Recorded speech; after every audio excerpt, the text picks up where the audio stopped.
आइए, सुनिए, देखिए, समझिए सनातन सत्य।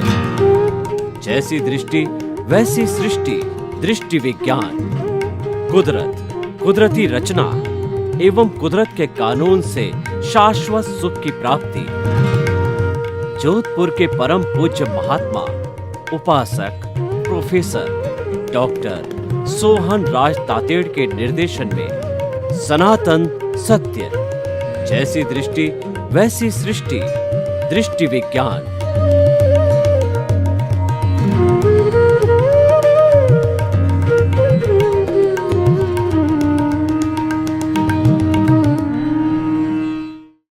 भाई और बहनों, मातृशक्ति को नमन। आज का हमारा बहुत सुंदर विषय वो है विवेक चेतना की जागृति। विवेक किसे कहते हैं? विवेक धम्ममाइये, विवेक ही धर्म है। जो हमारी इंट्यूशनल पावर है वह विवेक कहलाती है। बोलचाल की भाषा में हम उसको कॉमन सेंस कहा करते हैं। देखिए, एक तो हमारी चेतना वह होती है जो पुस्तकों से पढ़ कर के और किसी की शिक्षा ग्रहण करके, शास्त्रों का अध्ययन करके और उसके साथ के अंदर किसी का प्रवचन का श्रवण करके हम अपनी चेतना को जगाते हैं, हम ज्ञान को जगाते हैं। ये जो है इंटेलेक्चुअल नॉलेज कहलाता है। ये हमारा बाहरी ज्ञान होता है। बाहरी ज्ञान बुद्धि की सहायता से जो है ये तैयार होता है, पैदा होता है और उसका उपयोग होता है। इंटेलेक्चुअल लोग जो है वो बुद्धि का उपयोग करते हैं और विवेक चेतना जिसकी जागृत हो जाती है वो इंट्यूशनल चेतना वाले कहलाते हैं। उनका बाहरी जो ज्ञान है वो ज़्यादा महत्वपूर्ण नहीं है। भीतर की पवित्रता, आत्मा की पवित्रता, सम्यक ज्ञान दर्शन जिसको होता है, जिसके भावों की शुद्धि होती है, वह विवेक चेतना की जागृति कहलाती है। और अल्टीमेटली ब्लिस को प्राप्त करने के लिए, शाश्वत सुख को प्राप्त करने के लिए, सनातन सत्य को प्राप्त करने के लिए हमें विवेक चेतना को जागृत करना होता है। आपने कई बार देखा होगा कि हमारी पुरानी जो दादियाँ हैं, माताएं हैं, जो कभी स्कूल में नहीं गई, उन्होंने school, college education, university education वगैरह कहीं नहीं ली, उन्होंने कोई डिग्रियां वगैरह धारण नहीं करी है, लेकिन वो बहुत ही अच्छे अच्छे संतुलित निर्णय लेती है। और देखिए, पुराने ज़माने के अंदर एक एक डज़न बच्चे हुआ करते थे। उन बच्चों का सम्यक रूप से पालन पोषण करती थी, उनको पढ़ाती थी, उनको अच्छा इंसान बनाती थी, क्योंकि उनकी विवेक चेतना जागृत होती है। जिसकी विवेक चेतना जागृति होता है वह बुद्धि से परे चला जाता है, वह पंडित बन जाता है। जो व्यक्ति बुद्धि की चेतना पर कार्य करता है वह जो है विद्वान कहलाता है। जो व्यक्ति शिक्षा को ग्रहण करता है वह विद्वान कहलाता है। उसके अंदर वह शास्त्रों का अध्ययन करता है, स्कूल, कॉलेज, विश्वविद्यालय और प्रवचन श्रवण और महापुरुषों की जीवनियाँ, महापुरुषों से वार्तालाप करके, और वह अपनी बुद्धि को समृद्ध करता है, वह बुद्धि को सुबुद्धि बनाता है और उसके बाद में वो विद्वान बन जाता है। लेकिन पंडित बनने के लिए इंट्यूशनल होना पड़ता है, विवेक जागृत करना पड़ता है।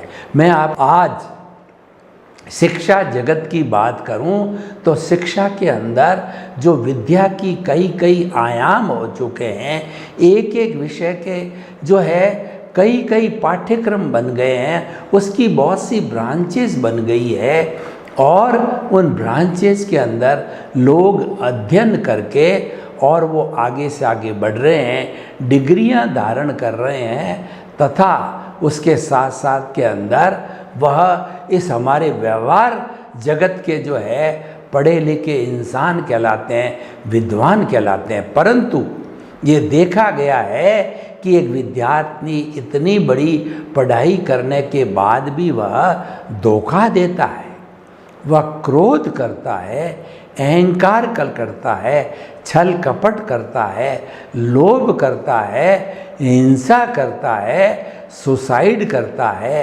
रेप करता है। आज के ज़माने के अंदर जितनी बुराइयां फैली है, उन बुराइयों को करने वाले शिक्षित लोग हैं। बेचारे गांव के लोग होते हैं, फिर भी वह कोई बहुत बड़ा अपराध कर नहीं पाते हैं, क्योंकि उनके पास में इतनी विकसित बुद्धि नहीं होती है। आजकल जितने जितने करप्शन, जितने जितने घोटाले, अपराध, एटीएम को तोड़ना और जो है वो जो कहना चाहिए फाइबर के अपराध करना, कई कई जितने घृणित कार्य है, जैसे कि मिलावट का कार्य करना, शराब है, मसाले है, खाद्य सामग्रियां हैं, ये सभी बुद्धिशाली लोग करते हैं, क्योंकि उसमें बुद्धि की एप्लीकेशन होती है और कम पढ़े लिखे लोगों के पास में इतनी बुद्धि विकसित नहीं होती है।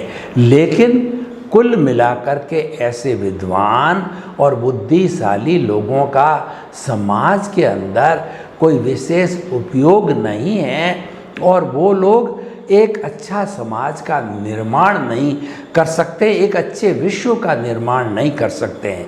आज विश्व के अंदर इतनी आपाधापी, इतनी हिंसा, इतनी कटुता और इतनी असंवेदनशीलता क्यों बढ़ रही है? इनके कारणों का हम पता लगावें कि आज बुद्धि के स्तर पर इंसान बहुत इंटेलिजेंट हो गया है, विद्वान हो गया है, लेकिन उसका भावनात्मक विकास है बहुत कमज़ोर है, क्योंकि वह भावनात्मक विकास की ओर जाता ही नहीं है। भावनात्मक विकास का अर्थ होता है इमोशनल हेल्थ। उस इमोशनल हेल्थ को पैदा करने के लिए विवेक की जागृति करनी पड़ती है।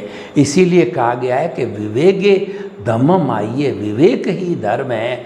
खाने का विवेक, पीने का विवेक, बोलने का विवेक, कार्य करने का विवेक और समस्त तरह के जितने भी हमारे मन वचन काया की गतिविधियां हैं, उन सब को अच्छी तरीके से करने के लिए विवेक एक मुख्य तत्व है। जो व्यक्ति विवेकशील होता है वह अपराध नहीं करता है, वह घोटाला नहीं करेगा, वो करप्शन नहीं करेगा, वह किसी को दुख नहीं देगा, क्योंकि उसकी प्रज्ञा जागृत हो जाती है। विवेकशील आदमी का संबंध प्रज्ञा से जुड़ जाता है, और ये प्रज्ञा उसको हम इंट्यूशन कहते हैं। और प्रज्ञा जागृत होने के बाद के अंदर वह व्यक्ति भीतर का उत्थान करता है। प्रज्ञा के जगत में शब्द समाप्त हो जाते हैं। शब्दों की जो अंतिम मंजिल या अंतिम पहुंच या कहना चाहिए चरम लक्ष्य है, वो हमारा बुद्धि का जगत है। बुद्धि के परे जो है शब्द नहीं है, वहाँ पर वाइब्रेशंस है, और वाइब्रेशन के जगत में जो भी जाता है, चाहे ईसा मसीह जाए, चाहे मोहम्मद साहब जाए, चाहे गुरु नानक जाए, महावीर जाए, गौतम बुद्ध जाए, राम जाए, कृष्ण जाए, तो उसके अंदर उन सबको एक सी वाइब्रेशन दिखती है। वहाँ पर सत्य का दर्शन होता है, प्रभु का दर्शन होता है, आत्म साक्षात्कार होता है, क्योंकि वह सच्चाई का जगत होता है। विवेक का जगत है, वह सच्चाई का जगत है, वहाँ झूठ को कोई स्थान नहीं देते हैं। और truth is God, God is truth. सत्य ही भगवान है और भगवान ही सत्य है। ये हमारा इंट्यूशनल वर्ल्ड है, प्रज्ञा का जगत है, विवेक चेतना का जगत है। तो उस तरीके से हम भीतर के जगत में जाकर के विवेक चेतना को जागृत कर सकते हैं। और विवेक चेतना के जागृत होने के बाद में हमारा ये मनुष्य जन्म है धन्य हो जाता है। विवेक चेतना भीतर का विषय है और बाहर जो व्यवहार होता है वह उसकी परिणति है, वह उसका परिणाम है, वह उसका भुगतान है, वह उसका रिजल्ट है। जिसके भीतर विवेक की चेतना जागृत हो गई है वह व्यक्ति जो है परोपकार करेगा, जगत कल्याण करेगा और जय जगत करेगा, लोक कल्याण करेगा। वो परार्थ और परमार्थ की चेतना के अंदर जिएगा। तो कुल मिला करके हमारे को जीवन के अंदर जो है अच्छा बनने के लिए विवेक चेतना को जागृत करना होता है। जिसकी विवेक चेतना जागृत हो जाता है वह मुक्ति की ओर आगे से आगे बढ़ जाता है, क्योंकि विवेक चेतना जागृत होने के बाद में हमको सम्यक ज्ञान सम्यक दर्शन मिल जाता है। और ये सम्यक ज्ञान सम्यक दर्शन का डेवलपमेंट होता है तो ये नेक्स्ट बर्थ के अंदर हमारी आत्मा के साथ में कैरी फॉरवर्ड होता है। जो हमारी आत्मा है उसके लिए कहा गया, उसकी परिभाषा दी गई है, उपयोग लक्षणों जीव। जीव का लक्षण है वो उपयोग है। उपयोग का अर्थ है ज्ञान और दर्शन। ज्ञान का मतलब ये है कि जो कुछ भी 5 इंद्रियों से दिखाई देता है वो ज्ञान कहलाता है। और दर्शन का अर्थ होता है इस जगत का संचालन करने वाला कौन है, ये जगत कैसे चलता है और उस जगत के अंदर 84 लाख जीवा योनि के प्राणी किस प्रकार अपने कर्मों का भुगतान देते हैं या जीवन यापन करते हैं। तो हम ये कहना चाहते हैं कि आप विवेक चेतना को जागृत करो। अब विवेक चेतना को जागृत करने की तो मैंने बात कर दी, ये तो एक पक्ष हो गया। लेकिन दूसरा पक्ष ये है कि उस विवेक चेतना को कैसे जागृत करें। विवेक चेतना को जागृत करना या विवेक के स्वभाव में रहना ये तो हमारा सिद्धांत हो गया। लेकिन केवल सिद्धांत से हमारा काम संपन्न नहीं हो जाता है। थ्योरी के साथ में प्रैक्टिकल होना जरूरी है, थ्योरी के साथ में एक्शन होना जरूरी है। ये थ्योरी और एक्शन और थ्योरी और प्रैक्टिकल है मिलकर के किसी भी कार्य को संपूर्ण बनाते हैं, होलिस्टिक बनाते हैं। तो अब मैं आपको बताना चाहता हूँ कि विवेक चेतना को कैसे जागृत करें। देखिए, हमारा सम्यक ज्ञान दर्शन कैरी फॉरवर्ड होता है। वह सम्यक भी हो सकता है और मिथ्या भी हो सकता है। अगर पुराने जो है पूर्व भोग के अंदर हमने केवल इंद्रिय सुख के अंदर या हमने बहिर आत्मा बन करके हमने स्वार्थ की चेतना के अंदर केवल अपने जीवन को लगाया है, eat drink and B Mary किया है, इंद्रिय सुख को भुगतान किया है, मैं और मेरा के जगत में रहे हैं। मेरा शरीर, मेरा घर, मेरा धन, मेरी दौलत, मेरा पद, मेरी प्रतिष्ठा और जो है वो मेरा बैंक बैलेंस, मेरे बंगले, मेरी ज्वेलरी, मैं और मेरा के संसार में रहने वाला बहिर आत्मा होता है। और वह जो है स्वार्थ की चेतना वाला होता है। कोई भी मनुष्य चाहे इस जन्म का हो, चाहे पिछले जन्म का हो या आने वाले जन्म के अंदर वह जीवित रहता है तो उसके अंदर वो किस तरीके की चेतना को जागृत करता है उसी के अनुरूप उसका जीवन होता है। तो हम जो है अब हमारा वर्तमान अच्छा बने, भविष्य अच्छा बने, तो उसके लिए विवेक चेतना को जागृत करने के हम कुछ प्रयोग करेंगे, हम कुछ सूत्र निकालेंगे, कुछ हम टिप्स की बात करेंगे, कुछ जो है हम प्रैक्टिकल करेंगे। तो जो है हमारी विवेक चेतना को जागृत करने के लिए सबसे बड़ी बात यह है, पहला सूत्र है कि हमें हमेशा वर्तमान में जीना चाहिए। देखिए, हमारी विटालिटी, हमारी प्राण शक्ति, हमारी प्राण ऊर्जा, जिसको कर्ण वीर्य कहा जाता है, उसके बिना मन वचन काया की जो है हमारी कोई प्रवृत्ति संभव नहीं है। और वो प्राण शक्ति जो पैदा होती है वह भोजन, पानी, प्राणवायु, ऑक्सीजन और धूप, विटामिन डी। आजकल डॉक्टर लोग हैं ज़्यादातर जिनकी हड्डियाँ कमज़ोर हो जाती है, जिनकी नसें कमज़ोर हो जाती है, उनको विटामिन डी देते हैं।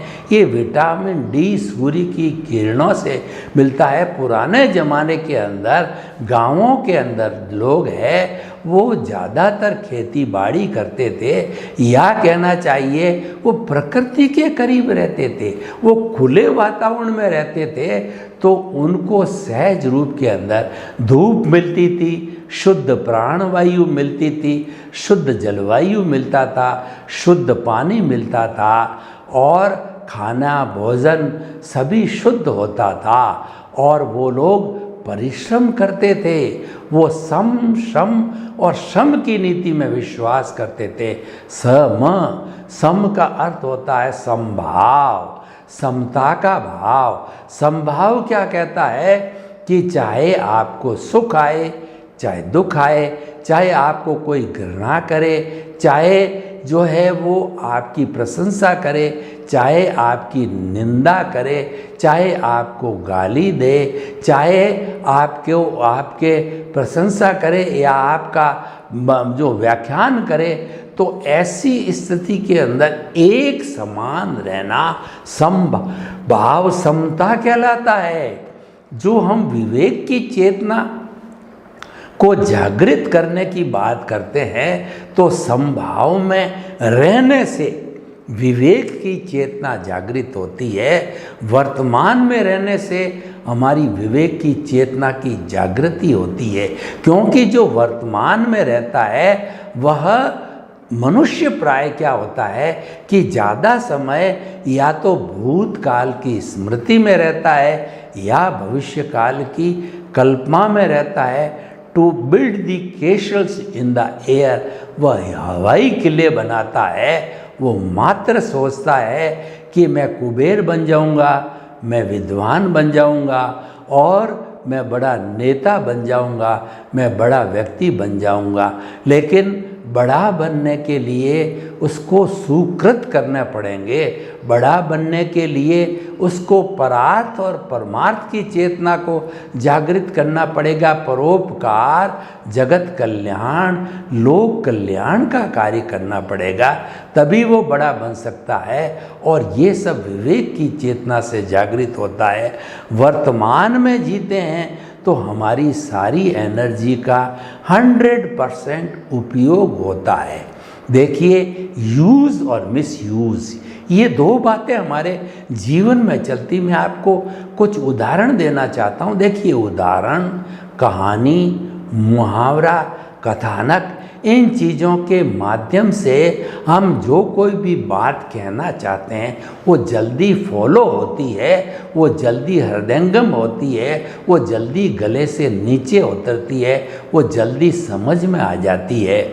मैं आपको कहना चाहता हूँ कि हमारे सामने एक चाकू है। ये चाकू का जो है हम मल्टी उपयोग कर सकते हैं।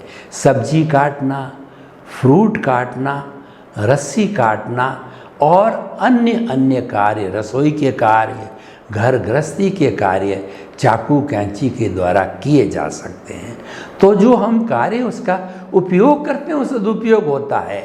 और कई लोग जो है दुर्जन लोग होते हैं, कई लोग लुटेरे होते हैं, वो चाकू का क्या उपयोग करते हैं, वह किसी की पेट में धौंस देता है, वह लोभ में आकर फिरौती मांगकर किसी को मार भी देता है।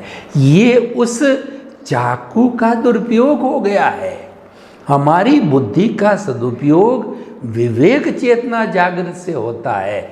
और उसके साथ साथ में अगर हम अविवेक में होते हैं, यानी कि हम हिंसा की भावना से प्रेरित होते हैं, हम जो है कषाय राग द्वेष की भावना से प्रेरित हो जाते हैं, मोह की भावना से प्रेरित हो जाते हैं, तो वह हमारा विवेक चेतना का सदुपयोग नहीं कहला सकता है। तो मैं आपको कहना चाहता हूँ, विवेक चेतना को जागृत करने के लिए हमेशा वर्तमान में जियो। वर्तमान में जीने का दूसरा नाम है भावक क्रिया। भावक क्रिया के लिए भगवान महावीर ने कहा है कि जो व्यक्ति निरंतर भाविक क्रिया करता है, वर्तमान में जीता है, वह व्यक्ति मोक्ष का रास्ता ले रहा है और वह अभ्यास करते करते मुक्ति को, शाश्वत सुख को, ब्लिस को जो है अपने आप को, अपने स्वभाव को प्राप्त कर लेता है। विवेक चेतना में इतनी शक्ति होती है, इसीलिए वह हमें जागृत करना चाहिए। अब विवेक चेतना को जागृत करने के लिए मैं आपको एक दूसरा प्रयोग बताता हूँ कि जो हमारा श्वास है, ये हमारा सबसे प्रिय, परमानेंट, हमेशा साथ में रहने वाला साथी है। ये कभी धोखा नहीं देता है। इसीलिए कहा गया है कि जब तक सांसा तब तक आशा, यानी जब तक हमारी सांस चलती रहती है, हमको खुद को महसूस होता है हम जिंदे हैं। हमारे परिवार को, डॉक्टर को ये अनुभूति होती है कि व्यक्ति बीमार है, कोमा में है, लेकिन श्वास चल रहा है, इसलिए उसको जिंदे के रूप में लेते हैं। तो जो आने वाला जाने वाला बेचारा श्वास है, उस श्वास को लंबा करें। और देखिए, मैं आपको एक प्रयोग बताता हूँ। आप घड़ी लेकर के बैठ जाइए। सामान्य व्यक्ति जो विवेक की चेतना के अंदर है, जो प्रसन्न है, जो आनंद में है, जो मज़े में है, वह 1 मिनट के अंदर 16 सांस लेता है। यानी श्वास आया और गया। जब सांस लें तो पेट फूलना चाहिए, जब श्वास निकालें तो पेट सिकुड़ना चाहिए। तो इस एक स्ट्रोक के हिसाब से 16 सांस लेता है स्वस्थ और आनंद का जीवन जीने वाला व्यक्ति। और वही श्वास की संख्या अगर 16 से बढ़ के 20, 25, 50 तक होती है तो व्यक्ति को हार्ट अटैक हो सकता है, ब्लड प्रेशर बढ़ जाता है, ब्रेन हेमरेज हो जाता है, नस फट जाती है और हमारे दिमाग के अंदर, क्लॉट के अंदर खून जमा हो जाता है। तो इसीलिए जो है वह हमारा जो विवेक चेतना का जो हम दूसरा प्रयोग बता रहे हैं, श्वास की संख्या को अभ्यास करके श्वास लंबा लीजिए और श्वास को जो है वह गहरा लीजिए, लंबा लीजिए, श्वास को आने दीजिए, जाने दीजिए। जब लंबा श्वास बढ़ेगा तो लंबे श्वास के साथ में जो हमारी श्वास की संख्या वो घट जाएगी।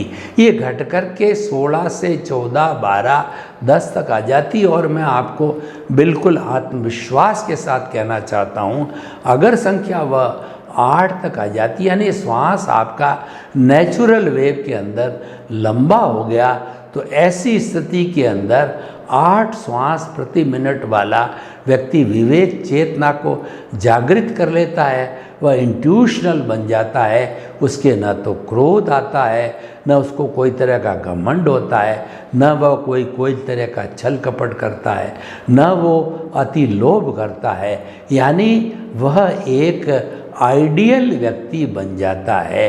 वो ऐसा व्यक्तित्व बन जाता है जो कि समाज के लिए वंदनीय, स्तुत्य, अनुकरणीय बन जाता है और उसकी बात को सभी पसंद करते हैं और उस रास्ते पर चलना चाहते हैं।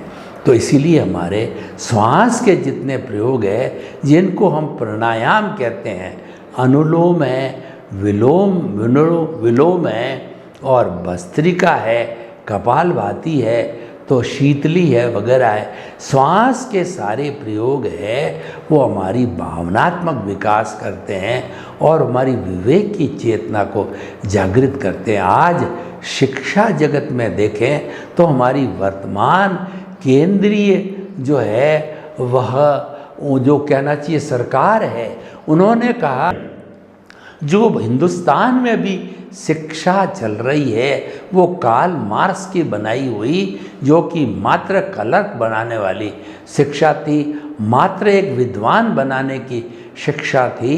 वह हमारे ऋषि मुनियों की शिक्षा नहीं है, वह हमारी खुद की शिक्षा नहीं है, वो तो पराई शिक्षा हमारे को अंग्रेजों का शासन होने कारण थोपी गई थी। तो उस वर्तमान की शिक्षा प्रणाली के अंदर हमारी जो शिक्षा, जो नई नीति बन रही है, उसमें ऋषि मुनियों द्वारा जी गई गुरुकुल शिक्षा प्रणाली को जोड़ा गया।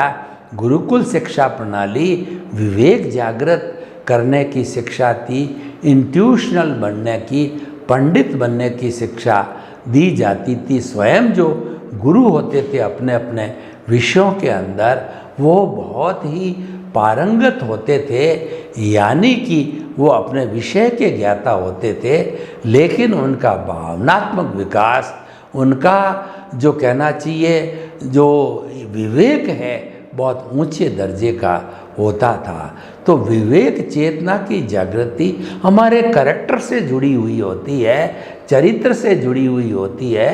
तो सम्यक ज्ञान दर्शन चारित्राणी मोक्ष मार्ग है। हमारे को सम्यक ज्ञान हो गया। सम्यक ज्ञान क्या है? इस मेरा जो ये शरीर है, इस शरीर को जो है वो चलाने वाला मैं नहीं हूँ और शरीर मेरा नहीं है।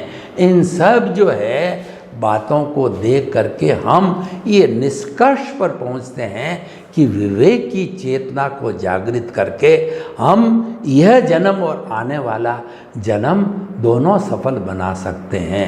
ओम अरहम।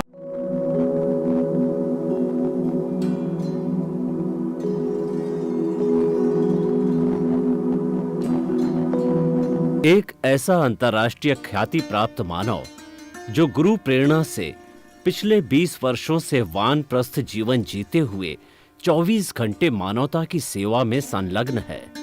एक ऐसा मानव जो अभी राष्ट्रीय, अंतर्राष्ट्रीय टीवी चैनलों पर 7,500 एपिसोड के माध्यम से सनातन सत्य, आत्मविज्ञान एवं पुनरुत्थान, व्यवहार एवं निश्चय जगत के जीवनोपयोगी विषयों पर हृदय स्पर्शी प्रवचन कर चुका है।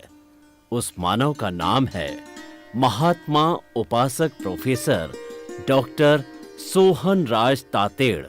प्रोफेसर तातेड़ द्वारा योग, दर्शन, शिक्षा विषयों पर रचित पीएचडी स्तर के 250 शोध ग्रंथ भारत के 100 प्रतिष्ठित विश्वविद्यालयों में शोधार्थी पढ़ रहे हैं तथा वे सभी शोध ग्रंथ वहां की सेंट्रल लाइब्रेरियों में उपलब्ध हैं। महात्मा सोहन राज ने अभी तक हजारों स्कूलों, कॉलेजों, विश्वविद्यालयों एवं संस्थाओं में सेमिनार, वर्कशॉप, कैंप लगाकर लाखों विद्यार्थियों को योग, दर्शन, शिक्षा का प्रशिक्षण देकर उन्हें सुसंस्कारित किया। डॉक्टर तातेड़ ने भारतीय संस्कृति उत्थान के 4000 से अधिक समसामयिक विषयों पर आर्टिकल लिखकर ऑनलाइन जर्नल, पत्रिकाओं, वेबसाइट्स पर प्रकाशित किया, जिसका उपयोग लाखों पाठक कर रहे हैं। उपासक तातेड़ के 5000 से अधिक आज का सुविचार, आज का शुभ संदेश, आज का मंगल भावना योग आदि चिंतन websites, Twitter, blogger, Facebook, YouTube माध्यमों से लाखों लोग अपना जीवन निर्माण कर रहे हैं। मानवता के मसीहा ऐसे महामानव महात्मा सोहन राज तातेड़ के प्रोफाइल को अभी तक विश्व के 20 लाख दर्शक यूट्यूब पर, 12 लाख गूगल पर एवं लाखों दर्शक फेसबुक, ब्लॉगर, ट्विटर और इंस्टाग्राम पर देख चुके हैं।